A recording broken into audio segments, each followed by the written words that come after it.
오늘 오전에 하나님 말씀은 고린도전서 10장입니다. 16절부터 17절까지 제가 받들어서 읽겠습니다. 사실 이제 전후 몇 구절이 다 이렇게 연결되지만 제가 오늘 설교하는 주제는 이 두 구절을 좀 중심 근거로 해서 여러분에게 설교하고자 합니다. 자, 거기 16절, 17절을 보십시오. 우리가 축복하는 이 축복의 잔은 그리스도의 피의 교제가 아니며 우리가 떼는 이 빵은 그리스도의 몸의 교제가 아니냐. 이는 우리 많은 사람이 한 빵이요 한 몸이기 때문이며 우리가 모두 그 한 빵에 참여하기 때문이라. 이렇게 말씀을 하고 있습니다. 주의 만찬의 성격이 무엇인지를 여기서 가르쳐주는 말씀이에요. 자, 그래서 오늘 설교의 제목은 그리스도의 피의 교제, 몸의 교제다 이거죠. 여러분 여기서 유념해야 될 단어가 있습니다. 바로 교제입니다. 교제. 이 단어가 왜 중요한지를 오늘 이 설교를 통해 여러분이 잘 이해할 수 있으리라 생각합니다. 신약교회가 실행하는 의식은 침례식과 주의 만찬식입니다. 이 두 의식은 모두 주 예수 그리스도의 죽으심과 연관되어 있고 둘 다 모두 실제적인 효력이 있는 의식이 아니라는 사실이에요. 침례는 죄를 씻는 의식이나 어떤 죄를 정결케 하는 그런 능력이 있는 게 아니에요. 물은 다만 우리를 구원하는 모형에 불과하고 하나님 앞에서 선한 양심의 응답임을 베드로전서 3장 21절에 말씀을 하고 있습니다. 그러니까 모형일 뿐이라는 거예요. 주의 만찬 역시도 로마 카톨릭의 가증한 미사처럼 예수님의 실제적인 살과 피를 먹고 마시는 행위라든지요, 또 개신교회들처럼 성찬식 혹은 성만찬이라는 식으로 마치 성스러운 음식과 음료를 마시는 그런 개념이 아니라는 거예요. 단지 주님의 죽으심을 기념하는 차원으로 이 의식을 행할 뿐입니다. 하나님께 세우신 참된 신약교회가 그럼 주의 만찬식을 거행하는 이유는 무엇입니까? 성경에서 우리로 하여금 기억하라고 말씀하셨기 때문입니다. 무엇을 기억하는 것인가요? 고린도전서 11장 24절 26절에 나오죠. 너희를 위하여 쪼개진 나의 몸이니 받아 먹으라. 이것을 행하여 나를 기억하라. 이 잔은 나의 피로 된 새 언약이라. 이것을 행하여 너희가 마실 때마다 나를 기억하라. 이거죠. 너희가 이 빵을 먹고 이 잔을 마실 때마다 주의 죽으심을 그분이 오실 때까지 선포하는 것이라. 이거죠. 이걸로 뭔가 구원에 이르는 건가? 그게 아니라는 거예요. 한마디로 예수 그리스도의 죽으심을 기념하고 그분의 다시 오심을 상기하는 것입니다. 이 때문에 재림하시는 예수님을 믿지 않는 로마 카톨릭이나 이 개신교회들이 행하는 미사나 성만찬은 쓸데없는 의식에 불과한 것이에요. 왜 로마 카톨릭이나 많은 개신교회들이 주의 만찬에 대한 개념이 없는 것인가요? 그들은 성경을 잘못 해석하기 때문입니다. 성경을 문자적으로 해석해야 될 부분에서는 영적이나 비유적으로 해석을 하는 거예요. 반면에 영적으로 해석해야 될 부분에서는 문자적으로 해석하고 취하는 우를 범한다 이거죠. 그러다 보니 예수님의 살과 피를 상징하는 이 빵과 포도주에 관해서도 온갖 논란이 분분한 것이에요. 특히 로마 카톨릭은 매주일 오전 11시에 소위 미사를 드리면서 빵과 포도주가 사제들의 축사를 통해 초자연적으로 예수님의 실제 살과 피로 변한다고 가르치는 거예요. 너무 뻔뻔하지 않나요? 그냥 과자 부스러기나 포도주인데 이거 예수님 실제 살과 피라고. 이것이 소위 화채설이에요. 화채설. 그럼 이게 왜 나왔는가? 예수님께서 말씀하신 내 살을 먹고 내 피를 마시는 자는 누구든지 영원한 생명을 가졌나니 내가 그를 마지막 날에 살리리라. 이는 내 살은 참된 양식이요 내 피는 참된 음료임이라. 요한복음 6장 54절 55절 이 두 구절만 딸랑 떼와가지고 이걸 근거로 화채설을 만든 거예요. 이들은 그 말씀의 진위가 예수님을 믿는 것이라는 점을 애써 무시한 채 자신들의 거짓 교리를 정당화시키고 있습니다.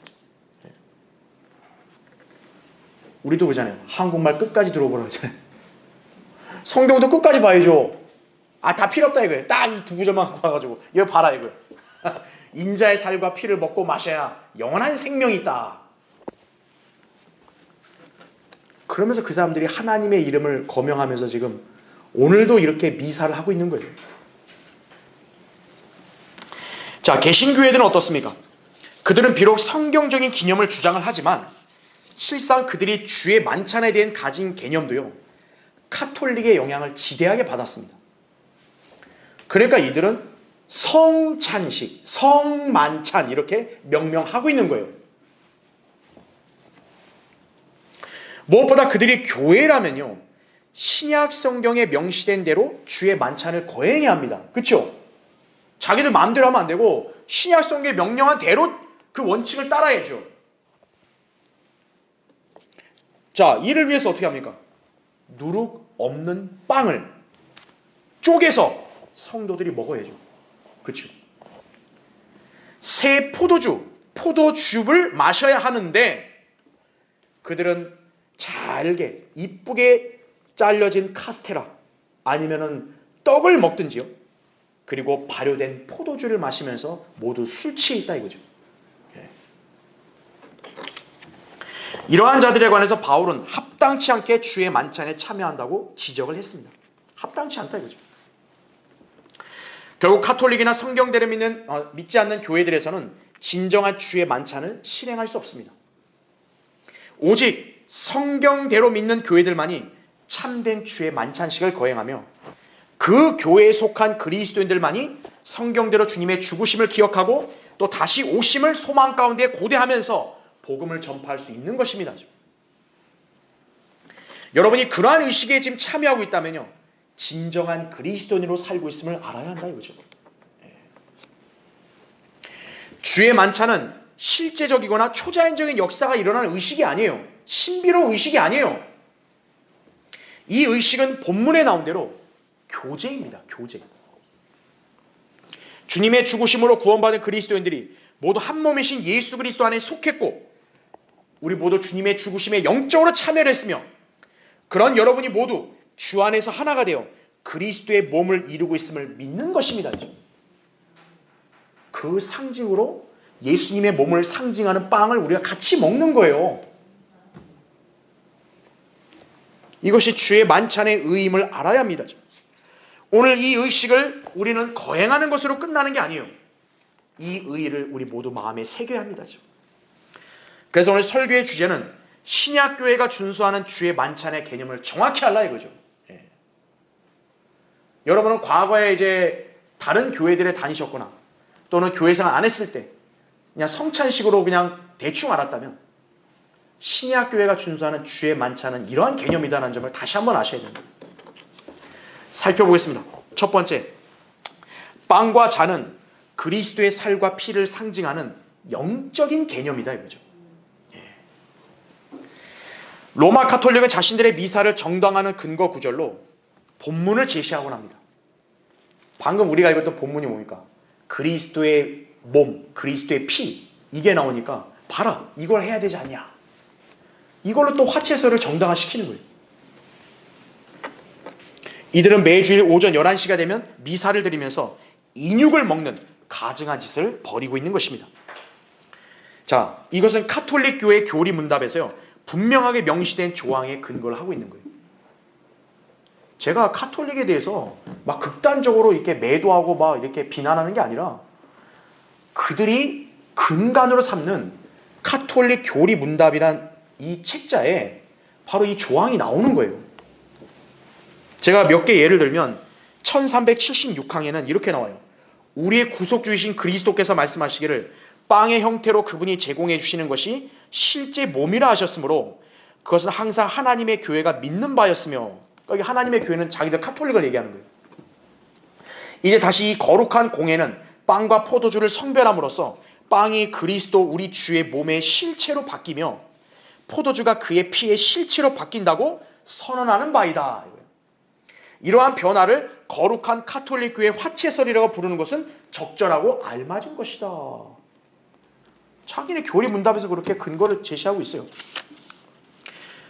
또 1377항에서는 이렇게 얘기해요. 그리스도께서는 빵과 포도주를 성별하는 순간에 성찬식에 임재하시며 성찬 빵 조각이 있는 동안 계속 머무신다 이거죠. 그러니까 여기 이렇게 빵이 있잖아요. 우리가 이렇게 만찬을 하게 되면 예수님이 여기 임재했다는 거예요 지금. 빵을 떼는 것이 그리스도를 나눌 수는 없기 때문에 각 빵 조각 속에 그리스도께서는 완전하고도 전체적으로 임하시며 각 부분들에 완전하고도 전체적으로 임하신다 이거죠. 예수님 몸은 하나잖아요. 빵이 다 찢겨져 있잖아요. 뭐라고 얘기하는 거예요? 찢겨진 빵 각각 다 그리스도가 임재해 있다 이거죠. 그렇다는 얘기는 오늘 여러분 빵을 다 먹었으면 뭐예요? 여러분 예수님을 다 먹은 거예요 전부. 로마 카톨릭은 참으로 성경에 무지할 뿐만 아니라 진리의 말씀을 깨닫는데 둔한 집단입니다. 그런 집단이 자칭 거룩한 하나님의 교회를 행세하고 있으니 얼마나 기가 찰 노릇인가 이거예요. 그들은 자신들의 가증한 교리를 입증한답시고 제시하는 근거 본문이 요한복음 6장의 예수님 말씀이에요. 이들은 내 살을 먹고 내 피를 마시는 자라는 예수님 말씀을 문자 그대로 예수 그리스도의 살을 뜯어먹고 예수 그리스도의 피를 잔에 담아서 마시라는 뜻으로 해석한다 이거죠. 만약 예수님께서 그런 취지로 말씀하신 것이라면요, 주님은 마치 인육을 즐기는 식인종의 식인 풍습을 장려하는 분이 되시는 거죠. 그렇죠? 예수님도 실제 사람으로 오셨잖아요. 그분의 살과 피를 먹고 마시는 게 그게 실제적이라면 그럼 뭐예요? 우리는 실제 사람이신 예수님을 먹고 피를 마신 거 아니에요? 식인종 아니에요? 식인종. 자, 주님께서 친히 말씀하신 이 성경에서 사람의 피를 마시라고 허용한 곳이 한 군데라도 있나요? 없다고요. 오히려 성경은 신구약 전체에서 피를 마시는 행위를 금지하고 있습니다. 창세기 9장 4절 율법 이전에도 그랬고요. 레위기 17장 10절 11절 율법 시대에도 그랬고요. 사도행전 15장 20절 율법 이후에 교회 시대에도 피를 마시는 것은 금지하고 있다 이거죠. 주님이 그렇게 스스로 하신 말씀을 주님이 친히 거스르는 분이세요? 그럴 리가 없죠. 예수님의 말씀의 참된 의미는 주님의 실제 살과 피를 먹고 마시라는 게 아니라 주님을 믿으라는 것입니다. 카톨릭은 주님의 말씀을 문자적으로 해석을 했지만요, 주님은 요한복음 6장 63절에 분명히 언급하셨어요. 내가 너에게 한 말들은 영이요, 이거 영이요. 육이 아니다 이거예요. 육이 아니라 영이다요, 영. 말하자면 예수님의 살과 피는 영적인 개념으로 접근하라는 것이에요. 그것은 바로 예수님을 믿는 것입니다. 그래서 대표적으로 6장 35절에 하신 말씀이 내가 생명의 빵이니라. 그러면서 뭐라고 얘기하시냐면 내게 오는 자는 결코 배고프지 아니하며 또 나를 믿는 자는 결코 목마르지 아니하리라 말씀하는 거예요. 지금 예수님이 자신을 생명의 빵이라 얘기하면서 뭐라 그래요? 나를 뜯어 먹으라고 하는 게 아니라 내게 오는 자, 나를 믿는 자 이렇게 말씀하신 거예요. 하지만 초림 당시에 이 말씀의 진의를 오해한 유대인들은 60절에 이 말씀은 어렵도다. 누가 그것을 들을 수 있겠는가? 라고 반문한 거예요. 아니 어렵나요? 어려워. 모르겠어. 몰라. 이거죠. 결국 어때요? 제자들 중 많은 자들이 물러가고 더 이상 주와 함께 다니지 않게 되었습니다. 6장 66절에. 그러니까 영적인 말씀을 육신적으로 접근하는 사람들 있잖아요. 어려운 거예요. 가장 쉬운 복음을 전하는 것도 어려운 거예요. 그게. 어려워. 그게 구원? 어려워. 이거예요. 그냥 너희랑 상종 안 할래. 그렇게 가는 거예요. 오늘날 똑같죠, 그렇죠? 자, 로마 카톨릭은 근데 여기서 한술 더 떠가지고요, 예수님의 말씀을 문자적으로 받아들여서 문자적으로 실행하는 짓을 하고 있는 거예요. 유대인들은 그냥 떠나기라도 했지 이 사람들은 떠나지 않고 예수님 말씀을 문자대로 하고 있는 거예요. 지금도. 성경에 무지하면 오히려 저주라는 사실을 알아야 합니다. 로마 카톨릭처럼 주님의 죽으심을 기념하는 주의 만찬식을 식인 풍습에 기이한 성체 성사로 행하게 되면 그것은 저주받을 죄임을 성경에서 분명히 적시하고 있습니다. 고린도서 11장 27절 29절 이렇게 나와요. 그러므로 누구든지 합당치 않게 이 빵을 먹고 주의 이 잔을 마시는 자는 주의 몸과 피에 대해 죄를 짓는 것이라 이거죠. 이 빵과 포도주가 예수님의 살과 피야 막 이런 식으로 참여하면 합당치 않게 먹고 마시는 거다. 죄를 짓는 거다 이거죠. 그래서 29절에는 주의 몸을 분별하지 못하고 합당치 않게 먹고 마시는 자는 자신의 저주를 먹고 마시는 것이기 때문이라 이렇게 말씀하셨어요. 그리스도의 몸과 피의 교제를 나눈다면서요. 빵과 포도주를 분별하지 못한 채 마치 초자연적으로 예수님의 실제 살과 피로 바뀌었다고 여기고 참여하게 되면 자신의 저주를 먹고 마시는 꼴이다 이거예요. 이게 무슨 마법인가요? 야, 예수님의 살과 피가 되라, 야! 이렇게 되는 거예요? 애들 장난이죠. 그 로마 카톨릭은 지금도 9억 명 이상이 지구상에서 매주일 그렇게 하면서 지금 미사를 하고 있는 거예요.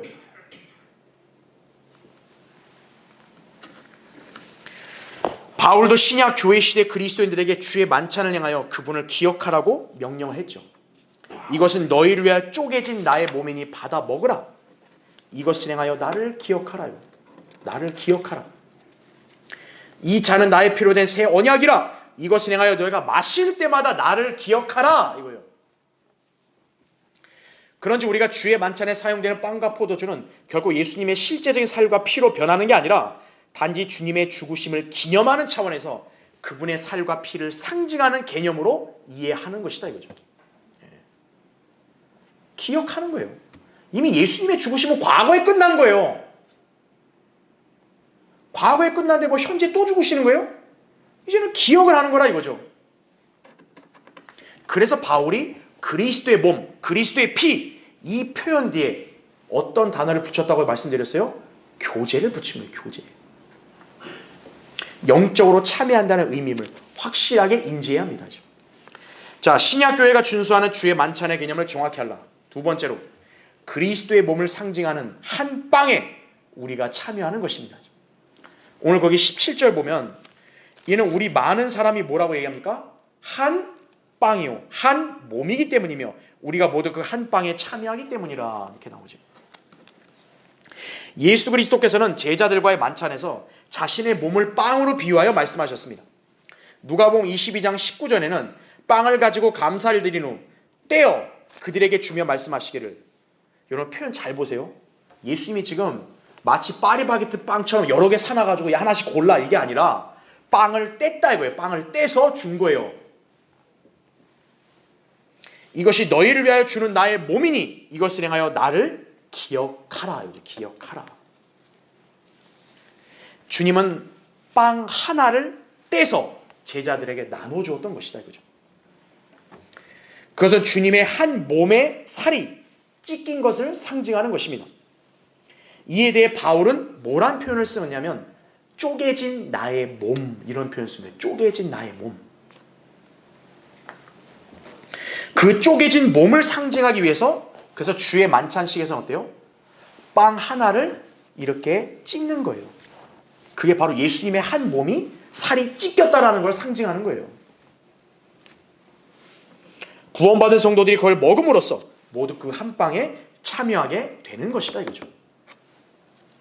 자, 변개된 개역 성경에는요 쪼개진이라는 표현이 삭제되어 있어요.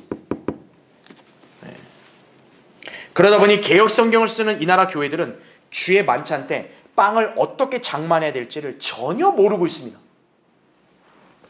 더군다나 개역 성경은 빵을 모두 떡으로 변개시켰기 때문에요. 지금 한국 교회들 대다수는 인절 및 떡 등을 예수님의 몸의 상징으로 내세우는 우스꽝스러운 작태를 보이고 있다 이거죠. 개역 성경 빵을 다 떡이라 그러는 거예요. 떡. 그러니까 예수님의 몸을 상징하는 것도 뭐예요? 빵이 아니라 떡이다. 떡. 무슨 떡이에요? 가래떡이에요? 콩떡이에요? 뭐예요?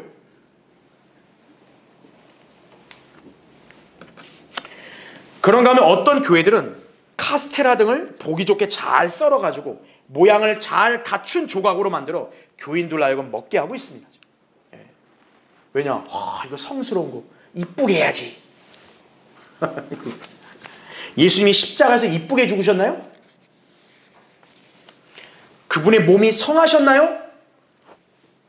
채찍에 맞고 십자가에 못 박힌 그분의 몸은 살이 잘게 찢겨졌음이 분명하다 이거죠. 그런 주님의 고통과 죽음을 상징해야 되기 때문에 빵도 잘게 쪼개는 것이에요. 그래서 또한 쪼개진이라는 표현이 중요한 것은 주님의 한 몸에 있는 살을 상징해야 되는 것으로 주의 만찬에 사용될 빵 역시 여러 개 빵이 아니라 한 빵이어야 한다는 사실입니다. 말하자면 개념이 없는 카톨릭이나 개신교회들처럼 아무렇게나 여러 빵이나 떡을 가져와서 자르는 것이 아니다 이거죠. 주님의 몸을 상징해야 되는 것인 만큼 빵 역시 하나에서 잘게 찢어져야 하는 것이에요.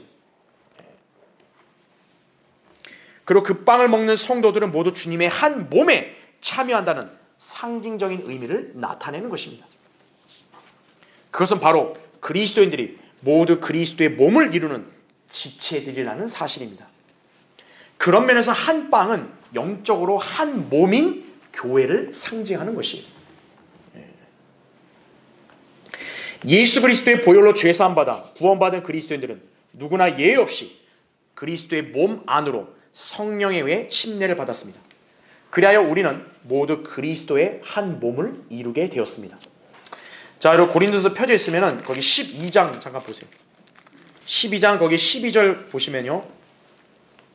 몸은 하나인데 많은 지체가 있고 한 몸의 지체는 많아도 모두 한 몸인 것처럼 그리스도께서도 그러하시니라. 유대인이나 이방인이나 종이나 자유인이나 한 성령에 의하여 우리 모두가 한 몸 안으로 침례를 받았으며 또 모두가 한 성령 안으로 마시게 되었느니라. 몸은 한 지체가 아니라 여러 지체로 되어 있으니 이렇게 나오죠. 그러니까 몸은 여러 개가 아니라 뭡니까? 하나예요. 그리스도의 몸은 하나라고요. 근데 몸에는 몸뚱아리만 있는 게 아니라 여러 지체들이 같이 이렇게 분포되어 있잖아요. 그 지체들이 바로 구원받은 우리 성도들이다 이거죠. 그래서 거기 20절 보세요. 그러나 이제 지체들은 많아도 한 몸이니라 이렇게 말씀하죠. 자, 26절, 27절 보세요. 만일 한 지체가 고통을 받으면 모든 지체가 그와 함께 고통을 받으며 만일 한 지체가 영광을 얻으면 모든 지체가 함께 기뻐하느니라. 이제 너희는 그리스도의 몸이요 개별적으로는 그 지체들이라 이렇게 말씀하고 있습니다. 그뿐만 아니라 사도 바울은 남편과 아내가 한 몸이듯이 그리스도와 교회 역시도 한 몸임을 역설을 했습니다. 에베소 5장 28절부터 32절에 이렇게 나오죠. 사람마다 항상 자기 육신을 미워하지 않고 오히려 육성하고 아끼기를 주께서 교회에게 하심같이 하나니 이는 우리가 그의 몸과 그의 살과 그의 뼈의 지체임이라.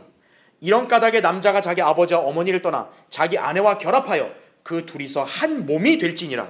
이것은 위대한 신비라. 그러나 나는 그리스도와 그 교회에 관하여 말하노라 말씀하고 있는 거죠. 에베소 5장에서는 교리적으로 남편과 아내를 우선적으로 하신 말씀이 아니에요. 그리스도와 교회에 관한 교리인 거예요. 그거를 남편과 아내의 관계로 예를 들어 설명한 거예요. 예수 그리스도께서 교회를 위하여 자신의 몸을 내어주셨습니다. 그로 인해 교회는 예수 그리스도와 혼인한 아내로서 둘이 한 몸을 이루는 것입니다. 교회는 그분의 몸의 지체고 그 지체들이 바로 그리스도인들이에요. 그렇게 구원받은 그리스도인들이 모두 예수님의 한 몸에 다 참여를 한 거예요. 지금 그 표식으로 한 빵을 잘게 쪼개서 나누어 먹음으로써 그 몸에 속했음을 보여주는 것입니다. 주의 만찬식에 참여하는 성도들, 자, 어떤 사고를 지녀야 합니까? 주님께서 자신을 위해 죽으셨다는 그 사실만 기억하는 것으로 그치면 안 됩니다. 지금 주님의 쪼개진 몸을 상징하는 빵을 자신만이 아니라 다른 성도들도 같이 먹고 있는 거죠. 그렇죠? 자기 옆에 성도들도 모두 자신과 같이 그리스도의 한 몸에 참여한 지체들이라는 사실이. 따라서 주의 만찬에 참여하는 이 교회 모든 식구들이 그리스도 안에서 하나라는 점과 우리가 모두 영원히 함께 산다는 점을 인식해야 하는 것입니다. 여러분은 모두 영적으로 한 빵이고 한 몸을 이루고 있는 것이다 이거죠.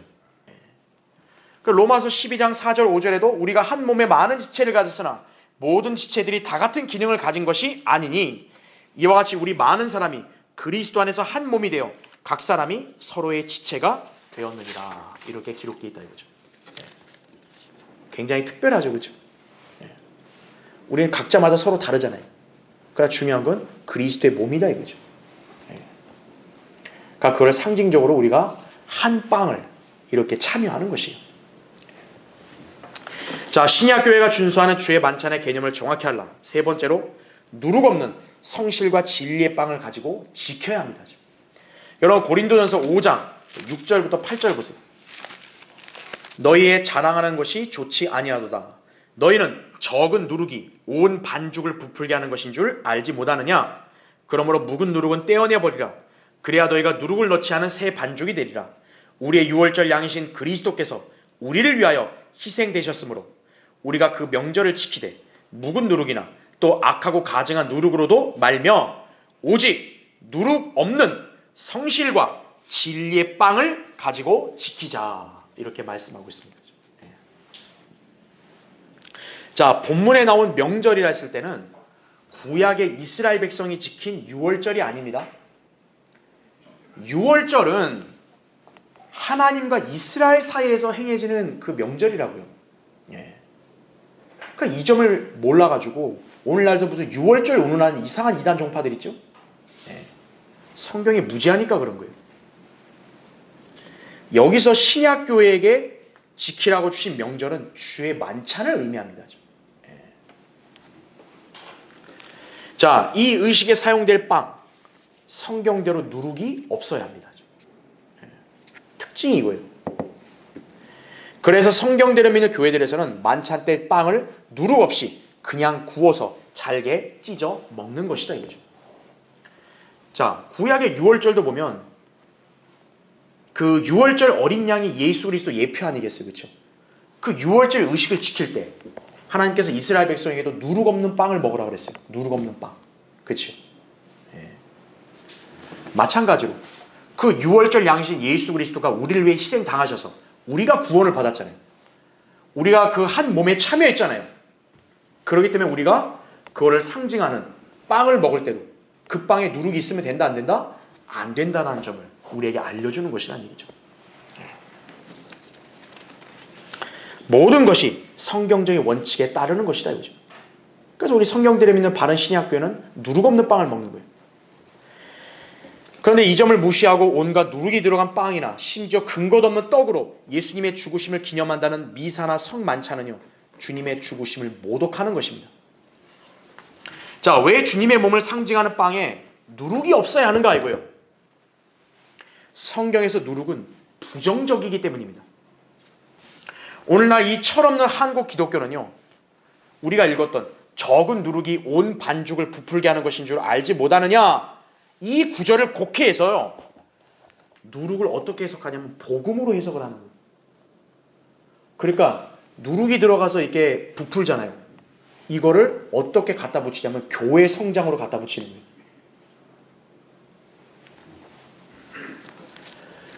그러니까 반죽이 부푼다, 이 말은 교인들의 숫자가 늘어나는 것으로 이해를 하는 거예요.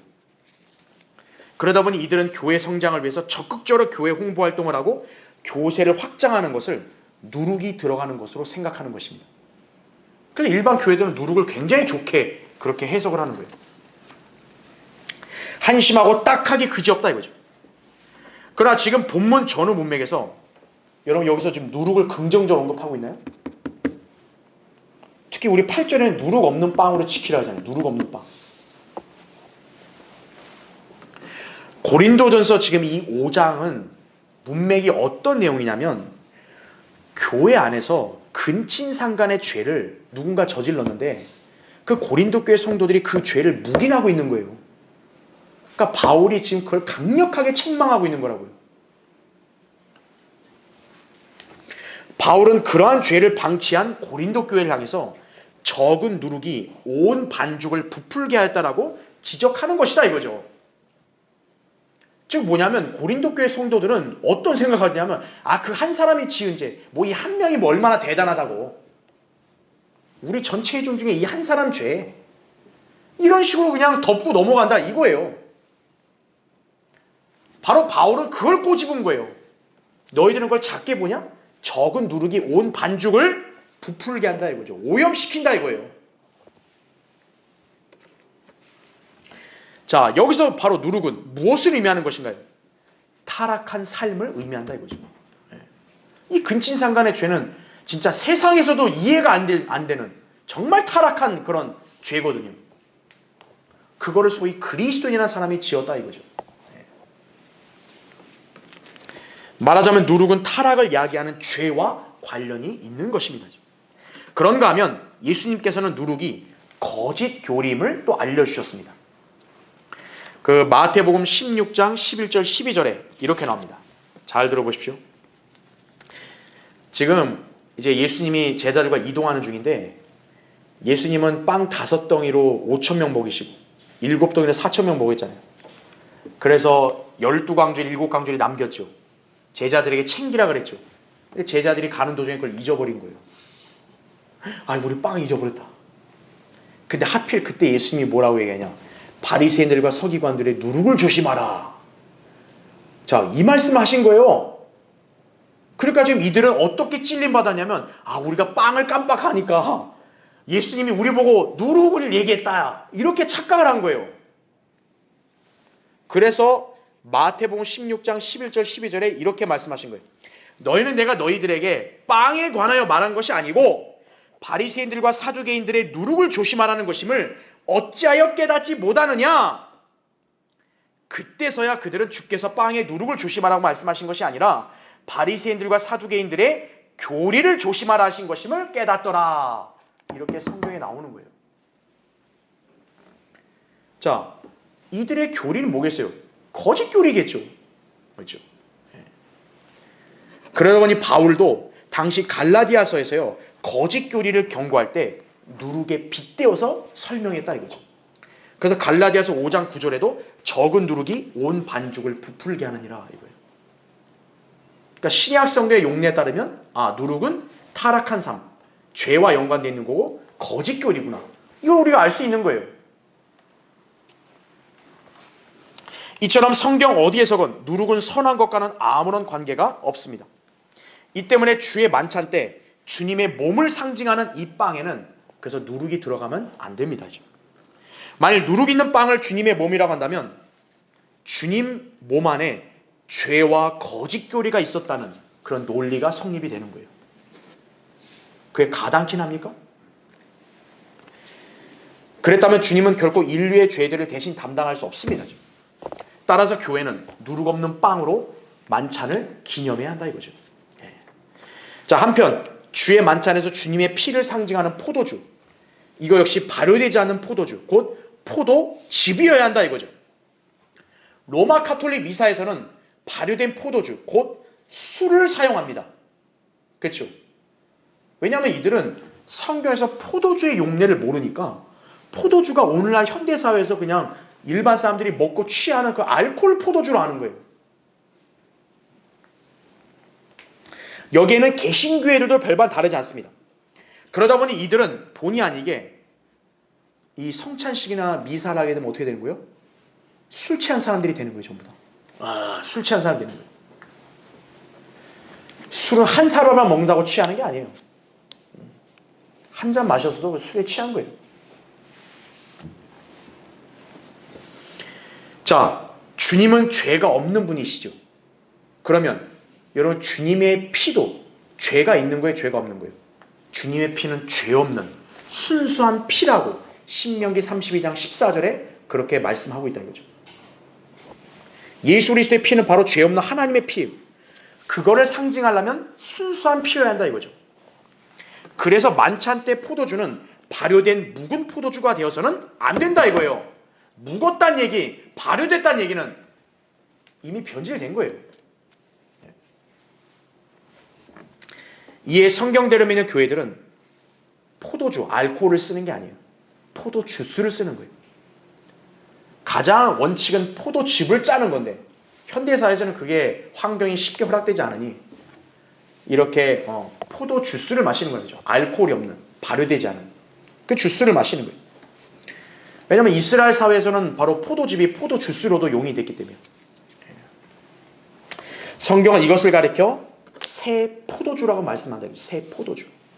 잠언 3장 10절, 이사야 65장 8절이다 이거죠. 자, 성경은 교회들에게 묵은 누룩을 떼어내 버리라고 명령합니다. 그리스도인들이 육신적인 죄들과 타락한 삶을 청산해야 한다는 것은 두말할 나위가 없습니다. 그리스도인들이 모인 회중 가운데서요, 타락한 자들이 있으면 안 된다 이거예요. 그러니까 바로 여기서 묵은 누룩을 떼어내라는 거예요. 참된 교회 안에서는 거짓 교리들은 절대 용인될 수 없다 이거예요. 누룩이 없어야 된다 그랬잖아요. 거짓 교리를 여기서 우리는 절대 그거는 허용하지 않는다 이거죠. 그래서 우리가 교리에 대한 것은 예민하게 반응할 수밖에 없는 거예요. 그래야만 유월절 양이 되어 희생제물로 바쳐주셨던 예수 그리스도의 죽으심에 참여한 그리스도인들의 모임이 비로소 새 반죽이 되는 것이다 이거죠. 그리스도의 몸을 상징하는 빵이 어때요? 아주 깨끗하고 순수한 그런 반죽으로 된 빵이 돼야죠. 그렇죠? 우린 모두 그리스도의 한 몸을 이루는 지체들인데요. 만일 우리 안에 누룩이 있다 이거예요. 그러면 여러분은 그리스도의 몸을 더럽히는 죄를 짓는 것이,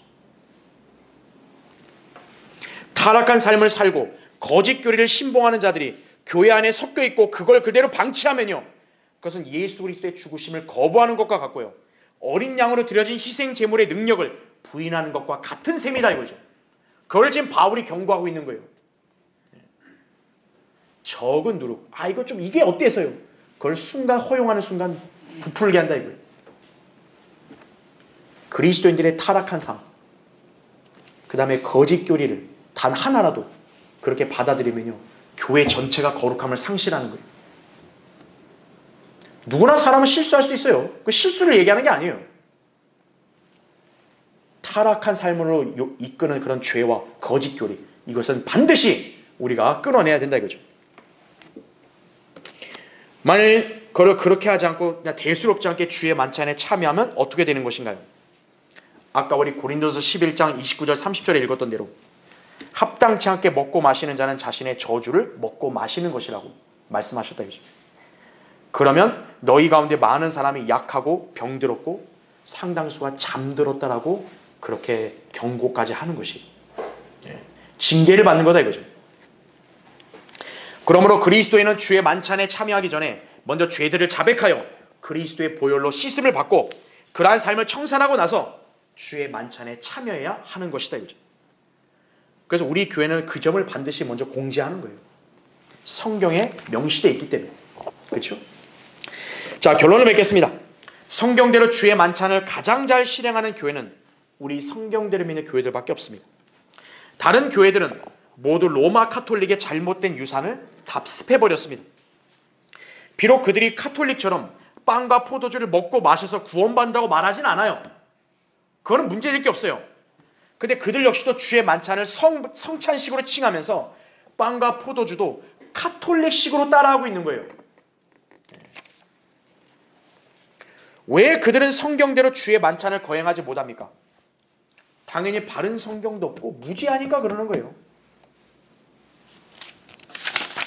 그러다 보니 이들이 주의 만찬의 참 뜻을 알지 못하는 것은 당연지사라고요. 우리 죄인들을 위해서 십자가에서 피 흘려 죽으신 예수 그리스도의 고난과 죽음을 기억하고 기념하는 의식, 주의 만찬인 것입니다. 이 의식에 참여할 수 있는 대상은 오직 예수 그리스도의 보혈로 구속받아 거듭난 그리스도인들 뿐입니다. 이외에 교단 교리나 신학 이론을 구원의 교리로 착각해서 거듭나지 못한 교인들, 주의 만찬에 참여할 자격이 없어요. 그러니까 성찬식과 미사는 할 수 있어요. 하지만 신약교회에서 하는 주의 만찬은 참여할 수 없어요. 왜냐하면 그들은 그리스도의 몸에 참여한 적이 없으니까요. 세례나 침례를 받은 것으로 주님의 죽으심을 기억하는 이 의식에 참여할 수 있을까요? 없다고요. 나 세례 받았으니까 참여할게요. 안 된다 이거죠. 성경대로 예수 그리스도께서 자신의 죄들을 제거하시기 위해 십자가에서 피 흘려 죽으시고 장사된 지 3일 만에 부활하신 사실을 마음으로 믿고 그분을 구주로 영접을 해야만 구원받을 수 있다 이거죠. 난 예정 다는데요. 그거 안 된다 이거예요. 난 새벽 예배 40년을 다녔는데 그거 안 된다 이거죠. 내가 헌금을 해가지고 이 교회 건물을 지었는데요. 안 된다 이거죠. 내가 갑자기 막 내 입에서 막 방언이 터져 나오는데 안 된다 이거죠. 성경대로 예수 그리스도의 보혈로 죄사함 받고 그분을 구주로 영접해야 돼요. 이 한 가지를 해서 구원받은 사람만이 주의 만찬에 참여할 수 있는 거예요. 그러한 성도들은 이미 그리스도의 한 몸의 지체로 참여하게 되었다 이거죠. 그래서 그 영적인 의미를 나타내려고 주의 만찬식에 참여하는 거예요. 그뿐만 아니라 주님의 죽으심을 기억한다고 한다면 반드시 예수 그리스도의 다시 오심, 곧 재림을 문자적으로 믿고 고대하는 성도여야 한다 이거죠. 자, 여기에서 이 땅의 대다수 교회들은 다 실격이에요. 실격. 왜냐? 예수 그리스도 재림 안 믿잖아요. 성경의 가장 확실한 약속이자 분명한 예언인 재림도 믿지 않는 사람들이 성경에 기록된 예수 그리스도의 죽으심과 그분의 보혈이 자신의 죄들을 모두 제거했다는 사실을 어떻게 믿죠? 그렇잖아요. 예수 그리스도의 재림도 기록된 대로 안 믿는 사람들이 여기에 기록된 예수님의 피로 구속받는다 이걸 어떻게 믿냐고요. 2000년 전에 예수님이 인간으로 와서 피 흘렸는데 2000년 전에 흘린 피가 지금의 나의 죄를 용서한다. 여러분 그게 이성적으로 이해가 되세요? 그걸 누구도 이성으로 이해해가지고 믿은 사람 없어요. 성경에 기록됐으니까 믿는 거죠. 근데 성경에 기록된 예수 그리스도의 재림을 안 믿는 사람이 그걸 믿는다고요?